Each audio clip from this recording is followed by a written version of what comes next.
Welcome back.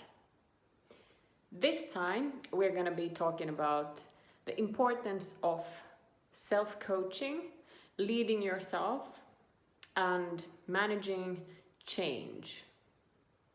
Now, why are these topics important? For you to proactively develop yourself requires a skill. You need to be able to reflect. You need to know how to coach yourself.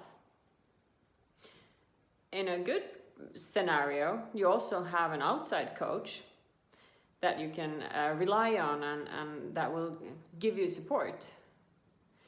But still, it is important that you know how to do the daily reflection on your own. So what does that mean? And this will be your task for the coming weeks as well. Self-coaching, to ask yourself after each and every day, simply 2 questions. What have I done well today? What can I improve? Or what have I succeeded with today? What are the highlights of today? What was I good at?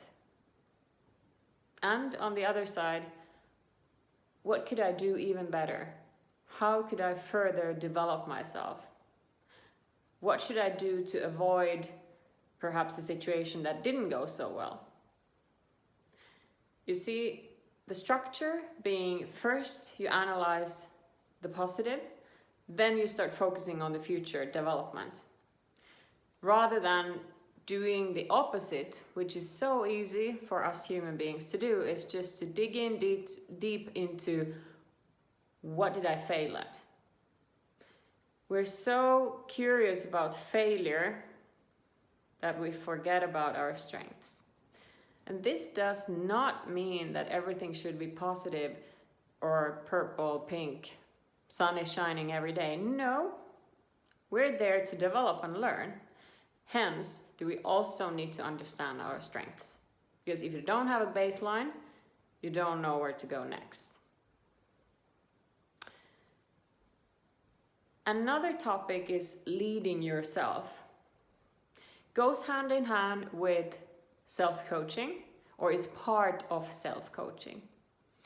But leading yourself meaning proactively seeking for development, planning ahead, creating a vision, a strategy for you, knowing what you need to learn, what skills do you have, what your competencies are, understanding your values, the culture that you can thrive best in. There are a lot of questions to ask when it comes to really understanding yourself and being able to lead yourself. And if this is something that you find interesting, please do get in touch and we can talk about it more. And we can create a personal development plan for you. And make sure that you know both how to coach yourself and lead yourself. Change management. Why do I want to bring this topic up? Because, well, the truth is that we're pretty good when it comes to telling others that they should change. But when it comes to us personally changing, we tend to stop, freeze, or just saying back off, I don't want to change.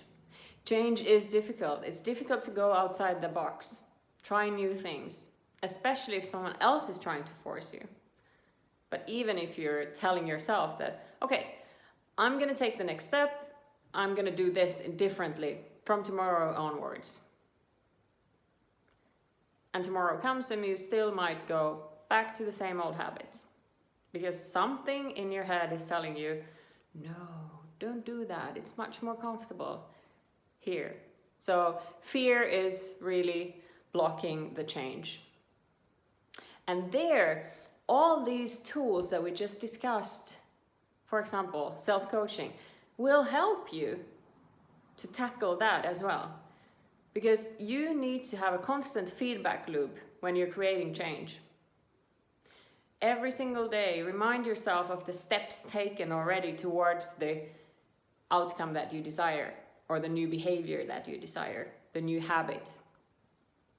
What has gone well? What have you already succeeded in? What are the next steps that you need to take? And here again, we don't want to blame ourselves for failing. We want to boost the behavior that we found that is working.